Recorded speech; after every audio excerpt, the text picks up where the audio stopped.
नमस्कार दोस्तों। आज की खबर इतनी बड़ी है कि पूरी दुनिया के न्यूज रूम्स में हलचल मच गई है।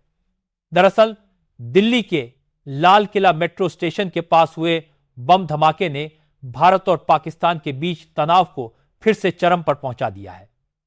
इस बार हालात वैसे ही बनते दिख रहे हैं जैसे पहलगाम हमले के बाद थे।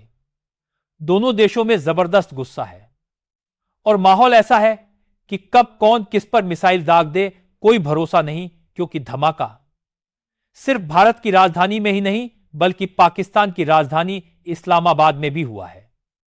अब इस्लामाबाद में हुए ब्लास्ट की जिम्मेदारी तो किसी ने नहीं ली, लेकिन भारत को पूरा यकीन है कि दिल्ली में हुआ कार ब्लास्ट पाकिस्तानी प्लानिंग का ही नतीजा है। यही कारण है कि भारत सरकार की ओर से एलओसी के पास के इलाकों को खाली करने के आदेश जारी कर दिए गए हैं।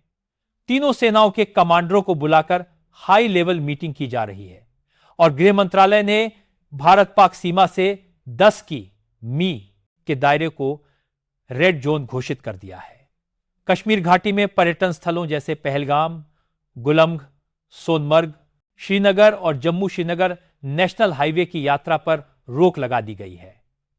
वहीं सीमावर्ती इलाकों में गश्त कर रहे जवानों को भी अलर्ट कर दिया गया है और पेट्रोलिंग बढ़ाने के आदेश जारी हुए हैं।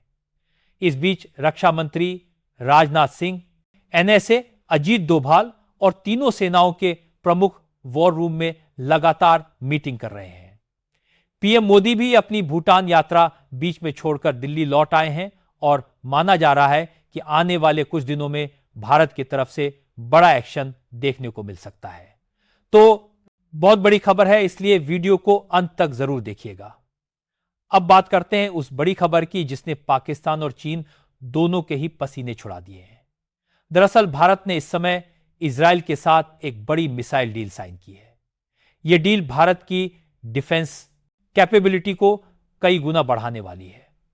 इजराइल भारत को अब ऐसे एडवांस्ड एयर डिफेंस सिस्टम्स देने जा रहा है जो किसी भी रॉकेट या मिसाइल को हवा में ही नष्ट करने की क्षमता रखते हैं। इनमें बराक 8, आयरन डोम और डेविड स्लिंग जैसी सिस्टम शामिल हैं, जिनकी रेंज 70 के मी से लेकर 250 के तक है।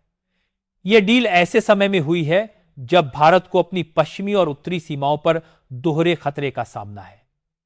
पाकिस्तान आतंकवाद के सहारे हमला कर रहा है और चीन सीमा पर अपनी गतिविधियां बढ़ा रहा है। इजराइल से मिलने वाले यह सिस्टम भारत की तीनों सेनाओं के लिए गेम चेंजर साबित होंगे, क्योंकि अब कोई भी दुश्मन देश भारत की एयर स्पेस को चुनौती नहीं दे पाएगा। इजराइल के साथ यह डिफेंस डील सिर्फ 4 शब्दों वाली बात नहीं है, यह सालों की साझेदारी का नतीजा है और भारत ने अब इसके कई हिस्सों को देश में ही बनाने की तैयारी कर ली है। बर्क 8 जैसा एमआरसैम सिस्टम लगभग 70 से 100 की मी तक के हवाई खतरों को रोकने में सक्षम है और यह भारत इजराइल का साझा प्रोजेक्ट है और इजराइल ने हाल ही में साफ कर दिया है कि वह आंख बंद करके भारत के साथ खड़ा है। अब बात करें तो आयरन डोम जैसे शॉर्ट रेंज इंटरसेप्टर छोटे रॉकेट और रॉकेटलेट्स को हवा में ही नष्ट कर देते हैं और डेविड स्लिंग जैसी प्रणाली mid to long range ballistic grenade जैसी धमाकेदार मिसाइलों को रोक सकती है। इन सिस्टम्स के मिलने से हमारी सिटीज और सीमाएं दोनों बेहतर तरीके से सुरक्षित हो सकेंगी। सबसे अहम बात यह है कि यह सब इंपोर्ट ही नहीं बल्कि लोकल प्रोडक्शन के साथ होगा। भारत और इजराइल की कंपनियों के बीच जेवी और टेक्निकल पार्टनरशिप पहले से हैं और अब कई कंपोनेंट्स भारत में बनेंगे, जिससे मेंटेनेंस और ऑपरेशनल तैयारियां तेज होंगी। इसका मतलब यह भी है कि लंबे समय में हमारे पास स्पेयर, सर्विस और अपग्रेड की सुविधा अपने देश में रहेगी। यह डील उस समय आई है जब एलओसी के आसपास खाली करने के आदेश, रेड जोन की घोषणाएं और कश्मीर में पर्यटन स्थलों पर रोक जैसी सुरक्षा तैयारियां चल रही हैं। सेना और सरकार वॉर रूम में बैठकर ऑप्शन पर विचार कर रही है और यह एडवांस डिफेंस सेटअप तुरंत ही हमारे देश के फैसलों को मजबूती देगा। हालांकि राजनीतिक और चुनावी एंगल पर जो बातें कही जा रही हैं, उनसे अलग एक ठोस बात यह है कि विदेशी शक्तियां भी इस तनाव को लेकर सजग हैं। G7 और पश्चिमी देशों ने दोनों पक्षों से संयम रखने का अनुरोध किया है और कई देशों ने नागरिकों को जम्मू कश्मीर और सीमा के 10 किलोमीटर के दायरे के आसपास यात्रा ना करने की सलाह दी है। यह वैश्विक दबाव और डिप्लोमेटिक आउटरीच का हिस्सा भी है। अब बात करनी जरूरी है सेना की तैयारियों की। अगर सुरक्षा एजेंसियां जैश ई मोहम्मद पर शक जता रही हैं, तो एयर डिफेंस और टेक्निकल इंफ्रास्ट्रक्चर की मजबूती उसी शक को ठुकराने की क्षमता देती है। यानी अगर दुश्मन किसी तरह की रॉकेट या मिसाइल लॉन्च करने की कोशिश करेगा, तो हमारे पास उसे रोकने की परतें मौजूद रहेंगी। इसी वजह से वॉर रूम में मीडिया रिपोर्ट्स के हिसाब से ऑप्शन चर्चा में हैं और तीनों सेनाओं के कमांडर सतर्क हैं।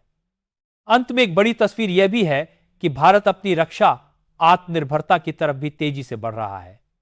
इजराइल से टेक सपोर्ट और लोकल प्रोडक्शन के साथ साथ भारत ने मिशन सुदर्शन, चक्रा जैसी पहलुओं पर भी काम तेज कर दिया है, ताकि भविष्य में देश की सुरक्षा के लिए घरेलू सिस्टम तैयार रहे।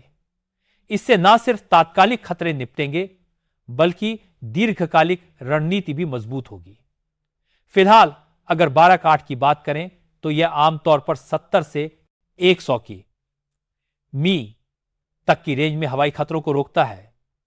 यह मिसाइल तेज है और कई टारगेट्स को एक साथ इंटरसेप्ट कर सकती है। आयरन डोम छोटे रॉकेट और शॉर्ट रेंज थ्रेड्स को 4 से 70 की मी के दायरे में रोकता है। यह सिविलियन एरिया की सुरक्षा के लिए खासतौर पर प्रभावी माना जाता है।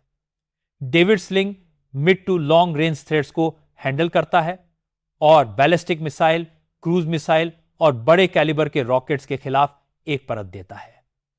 और मैं यह कहना चाहूंगा कि दिल्ली में हुए धमाके की जिम्मेदारी अब तक स्पष्ट नहीं है। सेना और खुफिया एजेंसियां जांच कर रही हैं और प्रारंभिक रिपोर्ट्स में जैश ए मोहम्मद पर शक जताया जा रहा है। मसूद अजहर के कथित बयान और पिछले हमलों का जिक्र हो रहा है। और देखा जाए तो सरकार की तरफ से एलओसी के पास क्षेत्रों को खाली करने के आदेश और रेड जोन घोषित करना रातों रात निर्णय नहीं होते। यह सैन्य और रणनीतिक विचार विमर्श का नतीजा होते हैं, जो वॉर रूम में तय होते हैं। अगर वास्तव में पाकिस्तान की ओर से कोई बड़ा हरकत हुई, तो ऑपरेशन सिंदूर जैसे पूर्व कदमों का हवाला रखा जाएगा और उससे मिलने वाले इंटेल और प्रतिकार के विकल्प सक्रिय होंगे। राजनीतिक एंगल को भी हम नजरअंदाज नहीं कर सकते। कुछ लोगों का दावा है कि चुनावी माहौल में ऐसे घटनाक्रम राजनीतिक फायदे के लिए भुनाए जा रहे हैं। वहीं दूसरी तरफ सुरक्षा एजेंसियां आतंकियों और उनके नेटवर्क को बारीकी से ट्रैक कर रही हैं। यहां दर्शक के तौर पर आपसे यही अपील होगी कि जोरदार राय दें और सोचें कि कौन सा परिदृश्य सबसे वाजिब लगता है। क्या यह एक बाहरी हमला है या किसी अंदरूनी साजिश का नतीजा? आप अपनी राय कमेंट बॉक्स में जरूर लिखिए और बताइए कि आपको क्या लगता है कि दिल्ली धमाके के पीछे किसका हाथ है। बाकी ये तो साफ है कि इजराइल खुलकर भारत के साथ खड़ा है और इजराइल से मिली ये मल्टी लेयर एयर डिफेंस क्षमताएं देश की सुरक्षा को मजबूती देंगी। लेकिन इनका सही मायने में प्रभाव तभी दिखेगा जब इन्हें समय पर डिप्लॉय किया जाए और लोकल प्रोडक्शन तथा मेंटेनेंस की सुविधा भी बनाई जाए।